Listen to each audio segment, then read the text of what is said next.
Hi hello అండి. ఇవాళ మనము స్టఫ్డ్ బెండకాయ ఎలా చేద్దామో చూద్దాం రండి. చాలా టేస్టీగా చాలా బాగుంటుంది. దానికోసం ఫస్ట్ మనము ఒక ప్యాన్ తీసుకొని దాంట్లో మన స్పైసీకి తగ్గట్టు ఎండుమిర్చి వేసుకోవాలి. అవి డ్రై రోస్టే చేసుకోవాలండి. దాని తర్వాత కొంచెం పచ్చిపప్పు, కొంచెం మినప్పప్పు, నేను పొట్టు మినప్పప్పు తీసుకుంటున్నాను. అవి తీసుకున్న డ్రై రోస్ట్ చేసుకోవాలి బాగా. దాని తర్వాత కొంచెం ఎండు కొబ్బరి సన్నగా కట్ చేసుకొని అది కూడా వేసి డ్రై రోస్ట్ చేసుకోవాలి. ఆయిల్ ఏమి వేసుకొని అవసరం లేదు, డ్రై రోస్ట్ చేస్తే సరిపోయింది. ఇంకొన్ని నువ్వులు అంటే మనం ఎంత క్వాంటిటీ తీసుకుంటామో ఆ క్వాంటిటీని బట్టి అన్ని స్పైసెస్ తీసుకోవాలి. కొన్ని పల్లీలు ఇవన్నీ, ఇంకా కొంచెం ధనియాలు. నేను ఇందులో మసాలా డైరెక్ట్ ఇందులోనే యాడ్ చేసేస్తున్నాను. కొంచెం చెక్క లవంగాలు కూడా ఇందులోనే యాడ్ చేసేస్తున్నాను.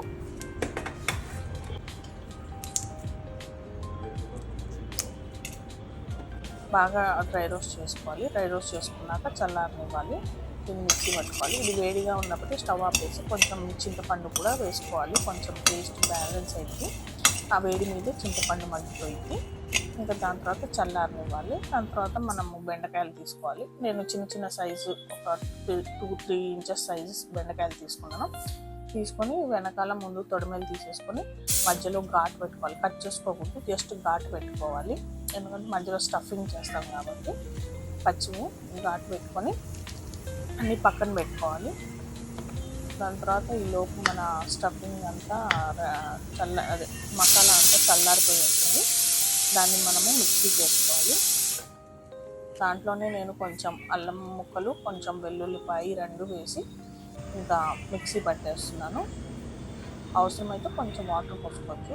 ఒకవేళ మిక్సీలో తినకపోతే స్టఫింగ్ మిక్సీ పట్టుకున్నాక కొంచెం ముద్దగా ఉంటుంది.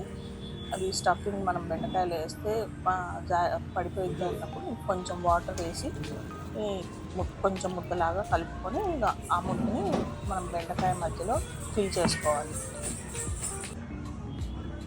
ఒక్కొక్క బెండకాయకి ఫిల్ చేసుకొని దాని తర్వాత ఒక్కొక్కటి ఫ్రై చేసుకోవాలి.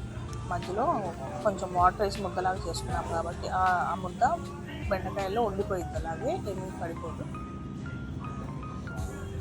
బెండకాయలోంచి ఆయిల్లో వేసినా కానీ పారిపోదు, నీట్గా ఫ్రై అయింది. మనం తినేటప్పుడు కూడా స్టఫింగ్ లోపలే ఉంటుంది. ఇట్లా అన్ని బెండకాయలకి స్టఫ్ చేసుకున్నాక కొంచెం టైం పట్టింది, మెల్లిగా పెట్టుకోవాలి. అన్ని బెండకాయలకి స్టఫ్ చేసుకున్న తర్వాత అన్నీ ఒకేసారి ఫ్రై చేసేసుకోవాలి. దాని తర్వాత మళ్ళీ ప్యాన్ పెట్టి కొంచెం ఆయిల్ ఎక్కువే పట్టింది దీనికి, ఈ రెసిపీకి. ప్యాన్ పెట్టి ఆయిల్ పెట్టి ఇలా ఒక్కొక్క బెండకాయ మెల్లిగా అందులో ఆయిల్లో పెట్టి ఫ్రై చేయాలి. ఫ్రై చేసి పైన మూత పెట్టాలి. బెండకాయలు తొందరగా మగ్గుతాయి మూత పెడితే. ఇట్లా మగ్గిపోయాక లాస్ట్లో ఇంకా దీన్ని తీసేసే ముందు కొంచెం సాల్ట్ పైన వేసుకొని తీసేసేయాలి. ఫ్రై అయిన తర్వాత నేను 2 బ్యాచెస్ లాగా చేసుకున్నాను. అవన్నీ తీసి పక్కన పెట్టుకున్న తర్వాత లాస్ట్లో ఇంకా కొంచెం స్టఫింగ్ మిగిలిద్ది కదా, ఆ మసాలా కూడా ఇందులో యాడ్ చేసేసి బెండకాయలు యాడ్ చేసుకోవాలి. దానికోసం నేను కొంచెం తాలింపు వేసుకుంటున్నాను. కొంచెం ఆయిల్ వేసి వెల్లుల్లిపాయలు, కొంచెం పచ్చిమిర్చి, కొంచెం కరివేపాకు వేసుకుంటే ఇంగువ కూడా వేసుకోవచ్చు, బాగానే ఉంటుంది టేస్ట్. వేసేసి కొంచెం పసుపు వేసేసి దాని తర్వాత మనం మసాలా స్టఫింగ్ ఉంది కదా, మిగిలిపోతే ఒకవేళ ఇలా చేసుకోవచ్చు. మసాలా స్టఫింగ్ ఉంది కదా, నాకు కొంచెం మిగిలింది. ఆ మసాలా స్టఫింగ్ వేసేసి ఒక 1 మినిట్ ఫ్రై చేసి దాని తర్వాత ఇందాక మనము ఫ్రై చేసిన బెండకాయలు ఉన్నాయి కదా అవి వేసి దాని తర్వాత ఇంకొక 1 మినిట్ అలా ఫ్రై చేసేసి దింపేస్తే మన టేస్టీ బెండకాయ స్టఫింగ్ రెడీ అయిపోయింది. ఇది పప్పులోకి, సాంబార్లోకి, ఒట్టిగా వేడివేడి అన్నంలో వేసుకొని తిన్నా చాలా టేస్టీగా చాలా బాగుంటుంది. ఎప్పుడు బెండకాయ ఒకేలాగా కాకుండా ఇలా చేసుకోండి. చాలామంది బెండకాయ బంకగా ఉంటుంది, జిగురు వచ్చిద్దని చెప్పి చాలామంది తినరు. ఇలా చేసుకుంటే అసలు జిగురు రాదు. ఒక 2 డేస్ బయట పెట్టుకున్న 2 డేస్ ఉంటుంది. చాలా టేస్టీగా చాలా బాగుంటుంది. ఒకసారి ట్రై చేయండి.